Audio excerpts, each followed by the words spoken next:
So, Lucas, where are we going? Well guys, first of all, welcome to another video. Today the video will be a tiny bit different. So recently we uploaded a TikTok and we had like good few people interested like what actually happened to my E90. So we thought why not to make a video about it, an explanation what actually happened.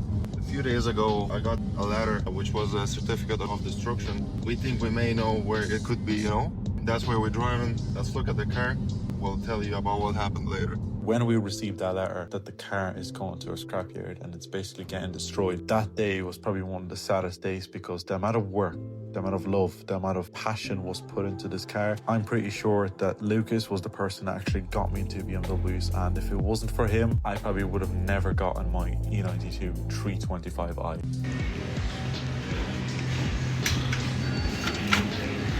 Lucas is deciding to drink Red Bull today. No Red Bull, only coffee and only the natural stuff. Shit, the natural whiskey. Only coffee and only the natural stuff. Sure, it's legal, yeah? It's sugar free. That is it. Yeah. So we finally arrived. If you don't know, basically this is a massive scrapyard where there's a lot of cars that come in crashed from insurance and stuff like that. They have a whole big scrapyard, which you'll see in a minute, and you can literally come in with your own tools, take them off, go back to the reception, and they'll give you a price on it, and that's it. You just basically head on with the parts, which is really fairly easy. Lucas hasn't been here. Hasn't been him before, but I think it's a fair reason to come here. We're in the place actually right now. I don't know if we can record too much into the entry, but there's a lot of them here. Now we're on a discovery on finding Lucas's E90, which is gonna be really hard because there's a lot of these things here. Yeah, so that's why I gotta be extremely focused now to look around and actually find if my car is here. If it didn't break it down already. Lucas just found a new little thing. It's a E46 Ti. It's apparently a 1.6 turbo petrol. Honestly, I don't know if that kind of car ever existed. 1.6 turbo. No way that's real. I just saw this one on the sticker on it. But yeah, we're in the BMW section now and we're gonna try to find it. So that's what's gonna happen to you. What car is that actually? It's like Opel, yeah? Hyundai i30. That's what that kind of car deserves. Yeah, Hyundai's getting destroyed. Only German cars allowed on the road.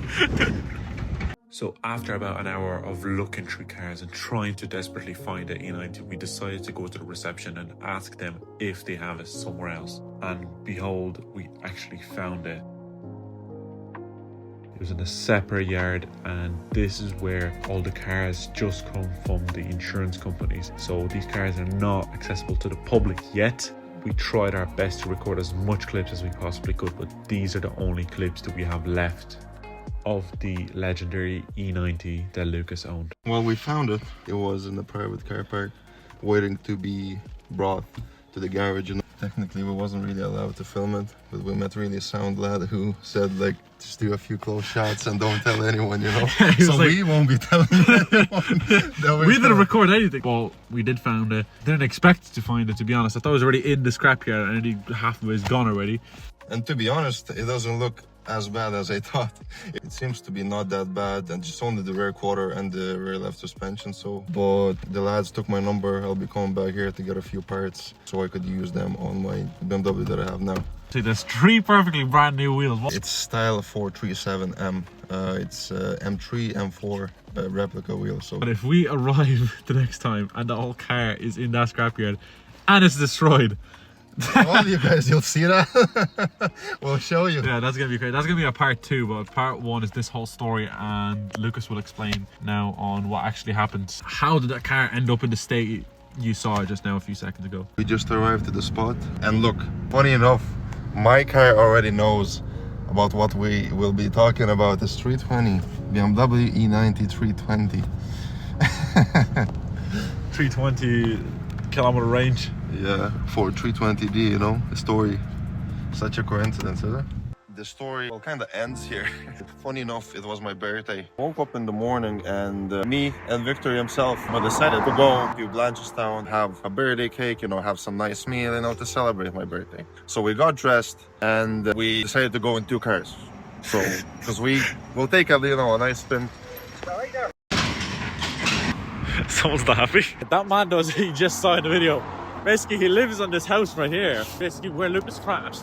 And what was he saying? He claims that I was speeding, which I wasn't, and the road was literally out in a really heavy rain. Like, people don't know the real story, and they're accusing me of things that I haven't done, basically. Yeah, the things that didn't happen. We'll reveal the true story on what happened here now. This bend, I was going first. So on this bend, I was running first. So Lucas is behind me, and last thing I remember was coming around the other bend, because it goes like inwards and then it goes around to another bend.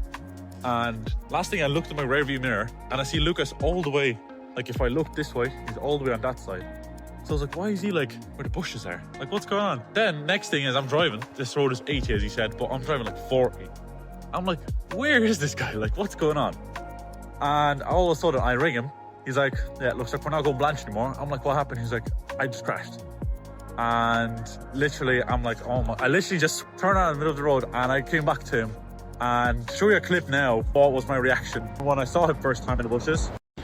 The rim is gone. I'm literally shaking right now, and it wasn't even me, man.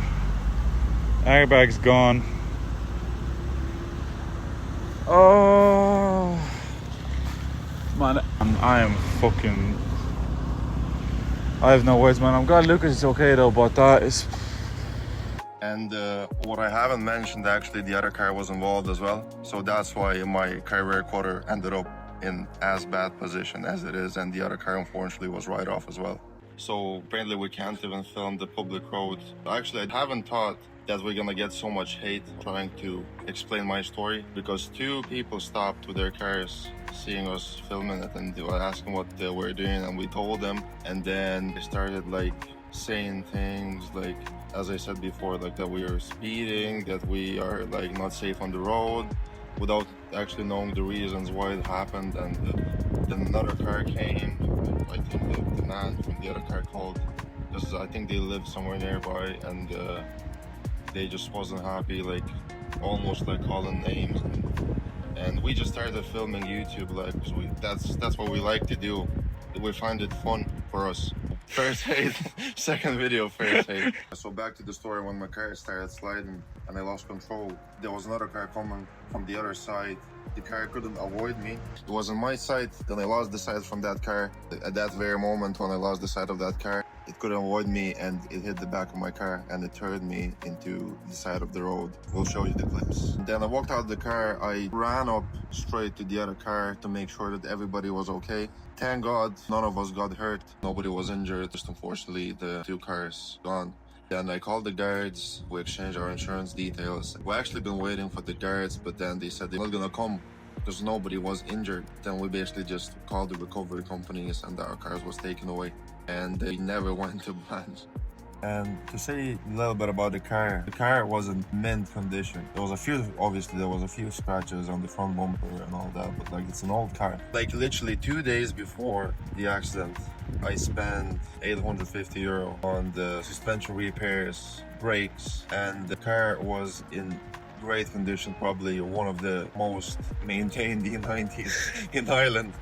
After I collected my car that weekend, we went on a road trip around Northern Ireland. We came back on Sunday, and Monday morning was my birthday. That morning, you know what happened. A lot of people would say it's not worth anything, it's only 2010, it's 2-liter and all those kind of things, but I remember when I got the car the first time, it was like the car that I always wanted to have. And the day when I bought the car, I had the biggest smile on my face, you know, driving it, even though it was completely standard M Sport, looked basic. And along the way, the car changed because I put so much effort into it. Like, it has sentimental value for me, you know. I haven't planned to sell the car anytime soon. Probably I've been driven that for another 2 years or so until I get another one. But that time I wasn't even thinking about selling it. But I believe everything happens for a reason, you know, in this world. I probably needed to change in my life. We are on to the next chapter of our lives. If that would never happen, we probably would never start this. We would never start filming the content, you know, that you may like or dislike. You know, let us know if we should continue or maybe we should stop and never do this again. It's not for us. So let's end this video with a few clips of my car that we filmed actually probably a week before the accident happened. And stay tuned, subscribe, like the video, more content will come soon.